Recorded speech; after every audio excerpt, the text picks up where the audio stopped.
안녕하세요. 저는 호주에서 유학생으로 그리고 호텔리어 겸 바리스타로 근무하고 있는 유튜버 지혜입니다. 헬로와 홀 알고 가자는요. 호주 워킹홀리데이 분들의 안전한 호주 정착을 위한 목적으로 제작된 워홀 생활 지침서인데요. 오늘 처음으로 만나뵐 분은 멜버른에서 변호사로 활동하고 계신 분입니다.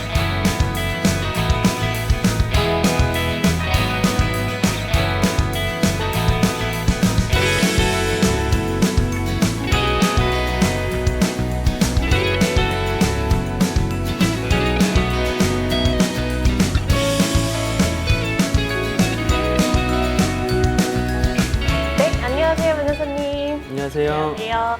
먼저 간단한 본인 소개 먼저 부탁드립니다. 안녕하세요. 저는 변호사 배혁수라고 하고요. 호주 멜버른 시티에서 비자플랜이라는 호주 이민 전문 변호사 사무실을 운영하고 있습니다. 네, 오늘 변호사님과 얘기해 볼 이야기는요. 지금 한국에서도 워킹홀리데이 비자를 준비하고 계시는 분들이 진짜 많을 것 같은데요. 이번에 7월부터 전면 개편되는 이민법이 아주 큰 이슈잖아요. 혹시 워홀러분들 관련해서 변동되는 사항도 있을까요? 일단 첫 번째로 비자비가 인상이 됩니다. 현재 대략 510불 정도인데 이게 CPI 3.25%를 더해서 대략 한 15% 정도가 인상이 되는 거고, 두 번째 변경되는 거는 원래 워킹 홀리데이 비자를 소지한 상태에서는 한고용주에게서 6개월까지밖에 일을 못 하거든요. 근데 코로나 기간에 이게 잠시 중단이 되었었는데 이제 7월 1일부터는 다시 적용이 되게 됩니다. 7월 1일 전에 한고용주에서 계속 일을 하고 있었다라고 하면은 그 기간이 7월 1일 날짜를 기준으로 해가지고 리셋이 돼가지고 6개월을 일할 수 있게 되는 거다 보니까는 이제 그 부분이 가장 크지 않나라고 보여집니다. 그리고 좀 많은 분들이 문의를 주시는 부분이 워킹 홀리데이 비자를 신청할 수 있는 나이가 50세로 인상이 되지 않느냐고 물어보시는 분들도 많은데 맞아요.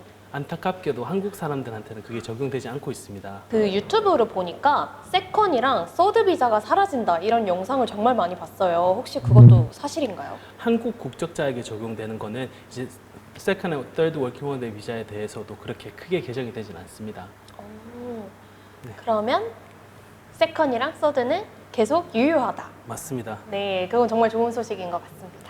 네, 그 다음 질문으로는요, 변호사님. 저도 2년 전에 이미 겪었던 일인데요. 이제 처음 호주에 오면 가장 필요한 거, 집과 잡이잖아요. 이 집을 구하려면은 렌트, 임대를 해야 하는 상황이 올 텐데 계약서를 쓸 때 주의해야 할 점이 있을까요? 리스 컨트랙트 같은 경우에는 일단 혹시라도 그게 좀 다른 점이 있는지를 좀 유의 깊게 봐야 되고, 그리고 작성을 하고 나서 이제 입주를 하는 시점이 왔을 때에는 인스펙션 리포트라는 걸 작성을 하게 되거든요. 그래가지고 그거를 작성을 하실 때 면밀하게 이제 집안의 상태를 관찰을 하면서 혹시라도 데미지가 있는 부분 같은 경우에는 사진이라든지 영상이라든지를 통해서 기록을 했다가 이제 추후에 혹시라도 문제가 되지 않게 그렇게 대비를 하는 게 가장 중요하지 않을까라고 판단이 됩니다. 그리고 혹시라도 이제 나가는 경우에 이제 에이전트가 비합리적으로 이제 비용을 부여하려고 하는 경우에는 그런 인스펙션 리포트에 담겨진 증거들을 토대로 이거는 원래부터 있었던 거다라고 주장을 하는 게 좋지 않을까라고 보여집니다. 다음 코너는요, 제가 이 지어봤다고 해야 할지 명명해야 할다고 해야 할지 아무튼 그런 코너입니다. 제가 들은 이야기인데요. 코너입니다. 혹시 이름이 어떤가요, 변호사님?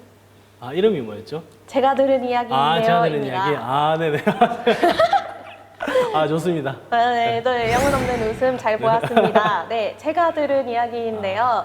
이 호주 비자가 끝나는 시기에 딱 맞춰서 마지막 날에 한국으로 돌아가는 비행기를 끄는 거예요. 근데 이 비행기가 갑자기 취소가 됐어요. 이럴 경우에는 불법 체류자가 되나요? 정확한 조항은 아마 14조였던 걸로 기억을 하게 되는데, 불법 체류자 같은 경우에는 합법적으로 체류하지 않는 사람들을 모두 일컫거든요. 그래서 합법적인 체류는 13조에 기재가 되어 있는데 비자를 소지를 하고 있어야 된다는 조건이거든요. 그렇기 때문에 혹시라도 이제 비행기가 취소가 되어가지고 비자가 없는 상태에서 호주에 체류를 하게 될 경우에는 하루라고 하더라도 불법 체류가 되는 거는 법적인 관점에서 봤을 때는 뭐 그렇습니다. 네, 변호사님 혹시 이럴 경우 불법 체류자가 될 수도 있다라고 말씀을 주셨는데 정확한 불법 체류의 날짜 기준이 있나요? 불법 체류 날짜의 기준은 없기는 한데 이제 불법 체류를 해가지고 끼치는 영향에 대해서는 이제 28일을 기준으로 심각할 수가 있고 비교적 안 심각할 수가 있습니다. 이 28일을 일반적으로 그레이스 피리어드라고 일컫습니다. 호주에서는.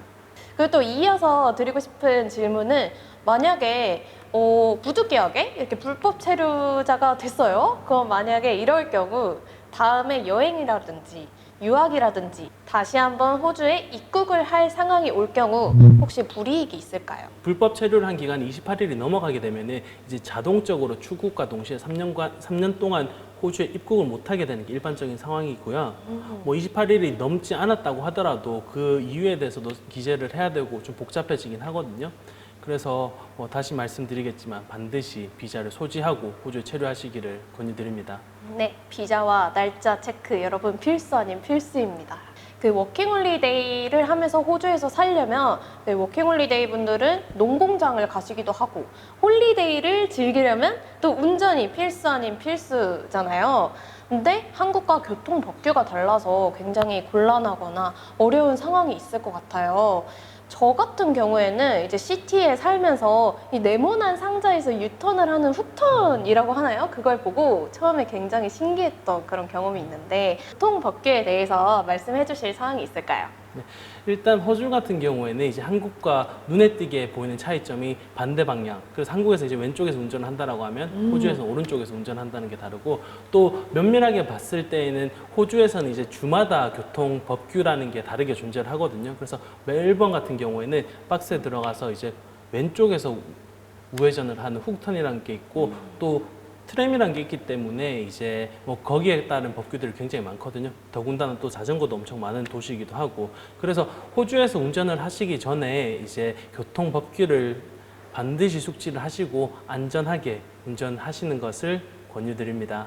변호사님 그 호주 교통 법규에 대해서 궁금한 점이 있는데요. 혹시 여기도 벌점 같은 게 있을까요? 네, 여기는 벌점도 있고 범칙금도 상당합니다. 스피딩 같은 경우에는 이제 벌점이라는 게 속도에 따라서 이제 적용이 되게 되는데 12km를 초과해서 오버스피딩을 하게 될 경우에는 3점이라는 벌점이 주어지거든요. 근데 이 3점이라는 게 굉장히 큰 게 3년에 한 번씩 갱신이 되는데 3년 동안 12점밖에 주어지지 않거든요. 그래서 13km로 예를 들어서 4번을 이제 과속으로 걸렸다라고 하면은 운전 면허증이 정지될 가능성도 굉장히 높아지고 법원에 출석을 해야 될 수도 있습니다.